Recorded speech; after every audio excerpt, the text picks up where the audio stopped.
Alright, I'm here to give you the straight talk today. I'm here to give you the real. I'm here to give you a little tough love. I'm here to push your buttons a little bit. Here's the reality. Here's the truth about cruising. When you go cruising with a bunch of strangers, thousands of other passengers that are on a cruise ship, more than likely you're going to run into 1 or 2 or 15 that are really going to annoy you. This is my list of 15 annoying cruise ship passengers. I'm saving the one that annoys me the most till the end. We're going to get into it right after this.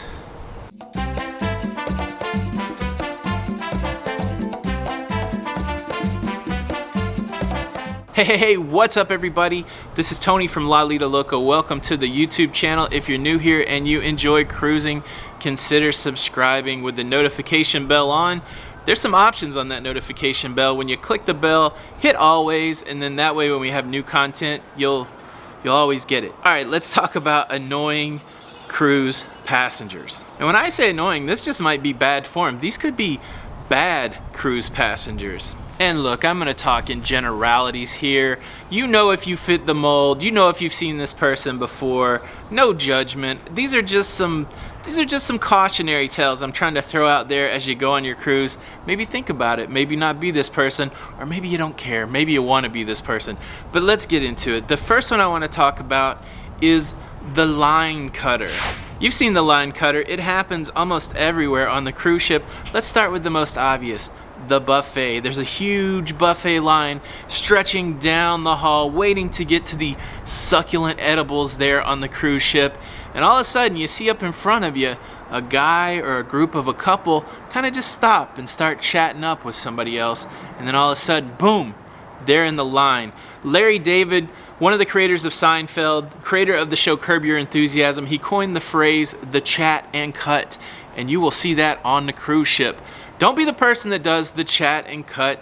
Just go to the back of the line. It all moves quickly. You see it other places too, especially where there's no clear line. Say there's like a crowd of people and they're trying to converge into just a small space. Well, what happens is you might have the people that are, been in line, the long line, but you'll see the outliers come in. You'll see the people, boom, cut right in line. You see it all the time on the cruise ship, and if you don't keep yourself in check, it's going to drive you crazy. You see it everywhere on the cruise. The first annoying person on the cruise ship is the line cutter. Now the number 2 annoying person on my list is universally disliked. It is the obnoxious chair saver. Now let me tell you, let's qualify it a little bit. If you're somebody that needs to save your chair for 5 minutes while you take your kid to the restroom, or if you're just going up to the bar to get a little drinky drink, or you gotta make a run to get pizza, 5 minutes, 10 minutes, that's understandable. What we're talking about is the person, somebody's motivated them to get up at 5 in the morning and to take books and to take towels and to take any personalized article that they can put right on the 5 or 6 deck chairs for their whole family right by the pool, and then they go back to sleep. They don't come back out there until 9 o'clock with the expectation that they should be able to put their stuff on a chair at 5 a.m. They should be able to go back to sleep. They should be able to go eat breakfast. They should be able to take a shower. They should be able to do all those things, and when they come back, their chair should be there poolside for them 4 or 5 hours later. Don't be that person. The cruise lines are pretty good about removing your stuff if it's been there unattended for 45 minutes, for an hour, that kind of thing. But I was on another cruise line that they just let people save chairs willy-nilly. I saw a lifeguard explaining to a passenger who said, I can never get a chair. Basically, he said, you got to get up and save the chairs like everybody else. Kind of blew my mind. So it kind of puts it back on the passenger. Super annoying. Number 2, don't be a chair saver. The chair saver is kind of disliked, but I tell you this next one's also very disliked. Number 3 on my list of bad cruise passengers, of annoying cruise passengers, the secret smoker. Look, there's places on the cruise ship to smoke the allowed smokable objects, tobacco, vape. The cruise line outlines where you can smoke, and non-smokers like myself appreciate the fact that if I go to a non-smoking area, I should not have to deal with the smell of smoke. It bothers me. I don't necessarily love it, but at the same time, I don't think you should say cruise ships are non-smoking. There's people that smoke. They got to have a place to smoke. With that said, there are places to smoke. There are places not to smoke. The secret smoker is the person who will try to smoke in the non-smoking areas, and the most egregious spot has to be the cruise ship balcony. There's no smoking on the cruise ship balcony, and guess what? Smoke travels. So if you are a smoker and you are surrounded by 4 or 5 non-smokers and you light up on your balcony, you're now basically smoking on all the balconies around you. And for the non-smoker, super annoying, super annoying. And then let's talk about this too. If you are successful enough to bring your weed on board, of course you have to smoke it on the balcony because you're not going to be able to pull off the weed smoking somewhere else. And so now everybody around you is getting a contact buzz. Maybe they're not into it. They can't use their balcony if that's not their thing. So don't be a secret smoker. Smoke where you're supposed to smoke and smoke what you're supposed to smoke. That's pretty much it. Now, number 4, you may not be able to identify them by name. You may have never thought about this, but I am sure you have encountered it. I'm calling this person, this annoying bad cruise passenger, the hall rusher. And what I'm talking about is early in the morning when room stewards start to clean the rooms, or in the evening when they start to clean the rooms, part of them doing their job is to take these large carts that have towels and toiletries and everything that's needed for them to do their job, and they place them in the hall. And that way they can go get their supplies as they move up and down the hall cleaning rooms. That's perfectly cool. I mean, we expect it to be that way. That's how they do their jobs. But if you've been on a cruise, you know that the hallways between the cabins are really not that wide. You can walk 2 people side by side, but if 2 big people walk by each other, you got to give it a little turn just to get by. Now imagine you've got this obstacle in the middle of the hallway and you're walking toward the obstacle and somebody else is walking toward the obstacle. I've seen it. They will rush to get to the obstacle so that you have to stop. You know, there's no like who makes it to the pass first. These people are I got to be the first one to, and it's ridiculous. They don't want to make eye contact with you. They just want to rush to the pass, and you got to stop. It's no big deal that you have to stop. It's just the whole ritual of it. You can't look at me. You got to run to the pass. You got to act like we don't both know that somebody's going to have to stop. Look, I'll stop. I don't care. But all of a sudden, you don't have to. You know, it's not the most egregious person on this list, but it will get my ire a little bit. I'll be like, look, there was that hall rusher. It's kind of crazy. Don't be a hall rusher. Take your time, navigate the pass when you get there. It's all good. We're on a cruise. Now, number 5 is a close cousin to the hall rusher. This annoying bad person, bad cruise passenger is the hall talker. I don't even think I have to explain this, but again, we just established the fact that the hall really is only big enough for a couple people to walk side by side, so that means if you're doing 2-way traffic, somebody's walking this way, somebody's walking that way. Imagine that now you and your friend and part of your family pile out into the hall to have some sort of conversation. Hey, do we want to go to the buffet? I don't know, should we go to the MDR? Are you going to go to that comedy show tonight? Now look, everybody just piled out of the same cabin, or maybe they were next door to each other. You piled out there together. Guess what? Go figure your plans out in the elevator area. There's plenty of room there. You can spread out, you can talk. You're probably going to have to wait for the elevator. But having a small conference of 3 or 4 or even 2 people, because it's not that wide, is going to mess up the person that's trying to get down the hall. Again, already you're kind of single file trying to get by, and now you got to navigate a whole group of people. Don't be a hall talker, be an elevator talker. Go over there and have your conversation, or if you're in the room, figure it out then. It's annoying. Number 6, can we talk elevator here? I'm just going to encompass, well, I've got 2 for the elevator, but the first one that I want to talk about is the elevator blocker. Now, the elevator blocker comes in 2 forms. The first one is if you are the person that's on the elevator blocker is the person that as soon as the door opens, bum rushes the elevator and you can't get out. So you're trying to get off on floor 10, the door's open, elevator rushes, you're like, I gotta get out. The elevator blocker does not care. They've got someplace to go. They're coming on. Now you gotta work your way around the blocker to get out. Please don't be that person. Out of all the people, and look, I'm a pacifist. I don't believe in violence in any form. That's one person I would break that vow for. Let me out of the elevator. It was already a challenge to get in it. Let me out of the elevator. And then, and then another form of the elevator blocker is that same person. Say you didn't get off on floor 10, the blocker came on, you got to get off on floor 11, they're not getting off on floor 11, they will stand right in the middle of the elevator and not move. You could say, hey, excuse me, I'm trying to get off here. They don't care. You got to work your way around them. There's some simple elevator etiquette rules. I made a video about it. That's how passionate I was. I will leave a link above and in the description below. Simple rule of thumb, if somebody behind you is getting off the elevator, get out of the way. Don't be an elevator blocker. And since we are in the elevator, let's talk about one of the most egregious things that you can do in the elevator. Number 7, do not be a crop duster. Again, I know it's probably fun do I need to explain what crop duster is? Sorry. Crop dusting is when you let go a little poot, where you have a little flatulence in the elevator, and then you stand there and look around like you didn't do it. You're stinking up the elevator. You're making people's eyes water. You might be doing it for fun. Maybe you had to let it go. Who knows? Whatever you do, do your best not to fart in the elevator. Nobody wants that. You don't want to step into an elevator and walk into a cloud of methane that is going to knock you over. Again, it could be funny for the person. It could be a funny crop duster. It might be something you share with a friend later, saying, I almost made a 80-year-old lady pass out on the way to the buffet. It's not funny.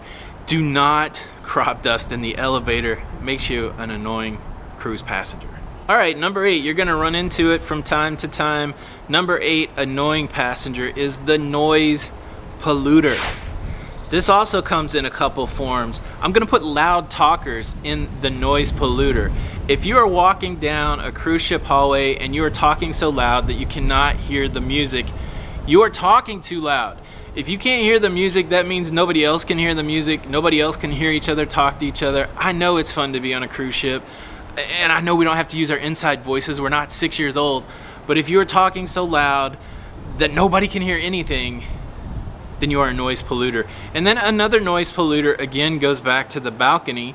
If you're out there talking so loud that everybody around you can hear your business, or if you are out there playing your music so loud that you can't hear anything else, it's annoying. I have had this happen to me, but a great example happened to my friend Don Terrace over at Don's Family Vacation. And again, Don is one of the most mild-mannered, calm people I've ever met in my life. I love that dude's disposition. But on a recent cruise to Alaska, the noise polluter got to Don. I'll leave a link to his video below. Make sure you check it out. Watch Don lose his mind a little bit. It's not bad, but it's very, very entertaining. Number 9 person on my list that is a little bit annoying, a little bit bad, it's a little bit bad form. It is the belligerent drunk. Now, we know that being drunk comes in many forms. You got happy drunks, you got sad drunks, you got touchy drunks, you got angry drunks, and you got the belligerent drunk. Now, the belligerent drunk is a little bit angry and a little bit touchy and ready to go. Basically, these are people that have had enough to drink that if you say, hey, how's your night going, they want to fight you. And I tell you what, when you're on a cruise ship, where you're in an enclosed elevator, when you're in a small space, you don't want to have to fight an angry drunk person, especially when you don't know them and you didn't have anything to do with them. It's happened. I've ridden many elevators with people that you know that if you just said boo, it was going to go down in Funky Town. I think everybody should go on a cruise ship. They should have a good time, should get your drink on. But if you're somebody that tends to get angry, possibly act out when you get drunk, you really got to keep that in check for a couple of reasons. It's not cool to other passengers. It's annoying to other passengers. And you could risk getting put off the ship or getting put in ship jail or getting cut off from drinking. So if you know your tendency is to be a little bit ready to drop the gloves when you have too much to drink, maybe back it down a little bit. You won't be as annoying and it might be a better trip for you. I did make a video about the dangers of cruise ship drinking. Again, I'll link that above and in the description below. Talks about that a little more. The belligerent drunk. Kind of an annoying cruise passenger. I'm sure if I said that right now and they were here, I'd be in a fight. All right, number 10. This one's super annoying. It is the food waster. And like all the other ones, it comes in many forms. This happens outside the cruise ship. There's something that happens to people when they go eat at the buffet. They pile so much food on their plate. It's the weirdest thing, right? So if you go to a sit-down restaurant, you're only going to be able to eat the food that they bring you unless you order and pay for more food. So to me, that seems like when you would want to get the most food on your plate. When you go to a buffet, here's the secret: you can eat as much food as you want. You can go as many times as you want. It blows my mind. You'll see people pile so much food on your plate, you think that the zombie apocalypse is about to break out, and this is the only food that they're gonna have as they navigate the undead for the next 2.5 years. And they're grabbing food that they don't even like. You will walk by tables in the buffet and there will be plates pushed to the side waiting for somebody to take it away that still have full portions of food. Oh, I took a pound of beets. I don't even like beets, but I can take it, and now they can throw it away. It's crazy. Buffet etiquette, at least when it comes to getting the food, if you try something new, you try a little bit. If you love it, go back and get more.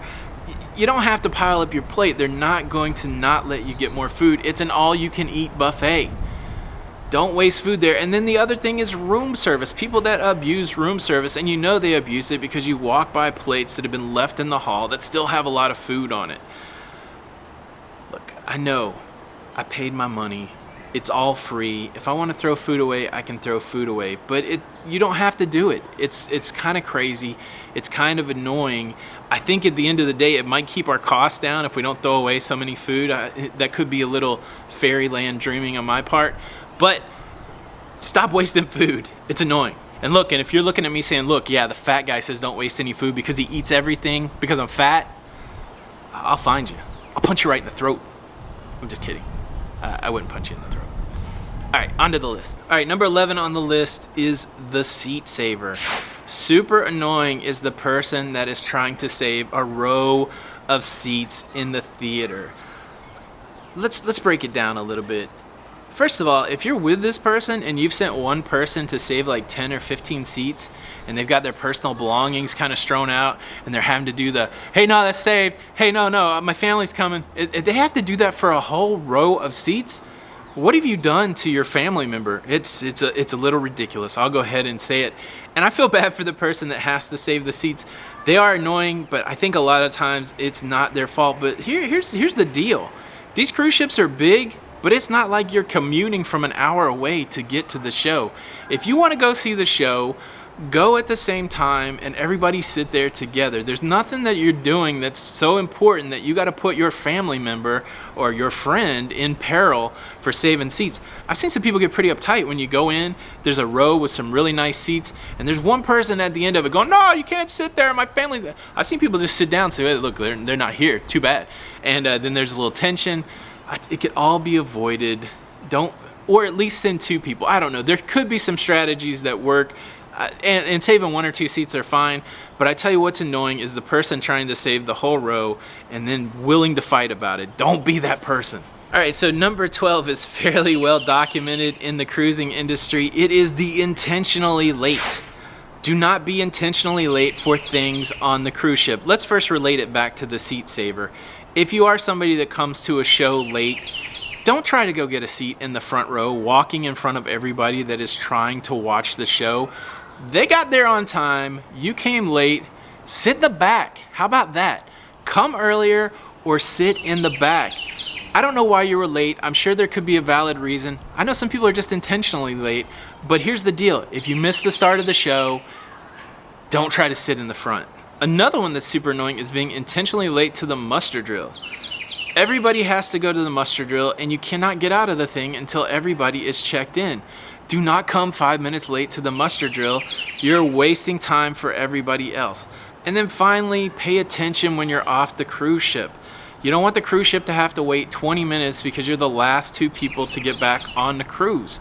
Why are you late? Did you drink too much? Look, circumstances happen. I've been late to a cruise ship because an excursion ran long. I'm talking about people that are intentionally late. People that are saying, the ship's gonna wait for me. I got like a 5-minute grace period. Not only are you gonna get ridiculed by the people that are on the upper decks watching you run back to the cruise ship, but again, you're making people wait. It's just rude. Don't do it. Number 13 is a little sensitive, the cruise expert. The cruise expert can be annoying, can come in a couple flavors. A lot of times the cruise expert will come in the flavor of somebody that's been loyal to a particular cruise line or somebody that has just cruised a lot. A lot of times you'll have this interaction if you go to the main dining room for dinner and you're seated with strangers. I have sat through more than one half-hour conversation about how cruising's changed for the worst, how new cruisers, they're missing out, how it's all crap, how everybody's being nickeled and dimed, how the ports are no good, how you should never get off the cruise ship, how I've talked to this captain or this cruise director, or I've made friends with this engineer, I know exactly how everything works and why it's all crap. That's what I found. I have run into very few cruise experts that are super excited about cruising and happy that things are changing or happy that new things are coming on the cruise ship. Many times the cruise expert are the most negative people that I meet. If you are a negative cruise expert, or if you're somebody that uses your loyalty to look down on other people, don't be that person. We're trying to get more people to cruise. We're not trying to put them off because you had a great time 20 years ago. Now, if you're a cruise expert and you like to help people and you're very upbeat about cruising, that's a great cruise expert. But if you're the other kind, is super rude, super annoying, don't be that person. All right, number 14 is the loud complainer. This goes for cruise ships, this goes for life. There are a subset of people in our society that believe the only way that they can get satisfaction in a moment of dissatisfaction is to be loud and to belittle and to tell people how entitled they are, and do it in a way so that everybody in a 50-yard radius feels uncomfortable. It's crazy. There are so many people that need to go to customer service on a cruise ship because they have something that they need to get adjusted or something that they need to talk about. And most everybody in that customer service line is somewhat disgruntled. They have a problem to solve. They need the person on the other side of the counter to help them solve it.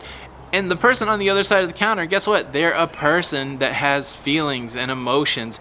And as soon as you start making them feel like crap by yelling or embarrassing them by making a scene in front of a crowd of people, they're going to help you, but they're not going to be as excited about it as if you just went up and treated them with respect. Cruising is a great vacation. There are things that go wrong, and you are entitled to what you paid for.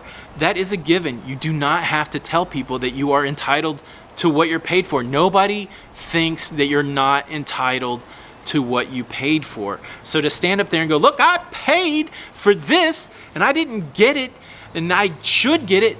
What? No kidding. That's true for everybody. You're not special. What you are special about is you're being a jerk by yelling at the people, by making everybody feel uncomfortable. It's not a great way to be on a cruise ship because we're all there together for a week. And you don't want to be the person that people look at and go, oh, there's that loud guy at the customer service. He's kind of a jerk. I don't know him, but he sure made the person at customer service feel bad. That goes true for anybody on the cruise ship. Those guys are there working hard, and you should go out of your way to be pleasant to them. Of course, you paid them, you paid your money, but it doesn't mean you can treat people like crap just because you paid your fare. The loud complainer, number 14 on my list of bad, annoying cruise ship passengers. And the last one, it's really personal to me. Again, I don't know that everybody will feel the same way, but number 15 for me is the show talker. I'm a big fan of going to shows. I like to go see live performances. I like to see music. I like to see comedy. I like to see dramas. I like to see shows. And the cool thing about the cruise ship is you can do that in a lot of different flavors. You can see a lot of different things. And what's the worst is if you are in a show and somebody behind you or somebody in front of you is carrying on a conversation with whoever they went to the show. If they're in front of you, it's mind-numbing. You see people just chatting. You can hear what they're saying. You can see them. You can hear them. And then if somebody's behind you, you're like, who's talking? I'm trying to watch a show. It is one of those things that drive me insane. And then if you combine that with a couple other things, if you combine the chatter with the person that's coming in late after I had to fight to save a seat or get a seat that was already saved, it almost ruins the whole show. I know that one's probably particular to me, but look, if you go to a show, go watch the show. If you want to have a conversation, go to a bar. Go sit out in the atrium. Go anywhere else. It's a huge cruise ship. Don't be a show talker. Super, super annoying. It's 15 bad/annoying cruise ship passengers. I'm sure we've all been one of those at one time or the other, and really no judgment on those people. We can just let them be nameless faces. Everybody knows in their head who their person is that's met those qualifications. Which one of those people really hack you off leave a comment below, or is there one I've missed out on? Leave a comment below. Let's continue the conversation. Thanks for stopping by. Hope you enjoyed the video. Please hit the like button. Follow us on our social media. Again, this is Tony with Lido Loca, and until the next time, we'll see you on the Lido. Bye.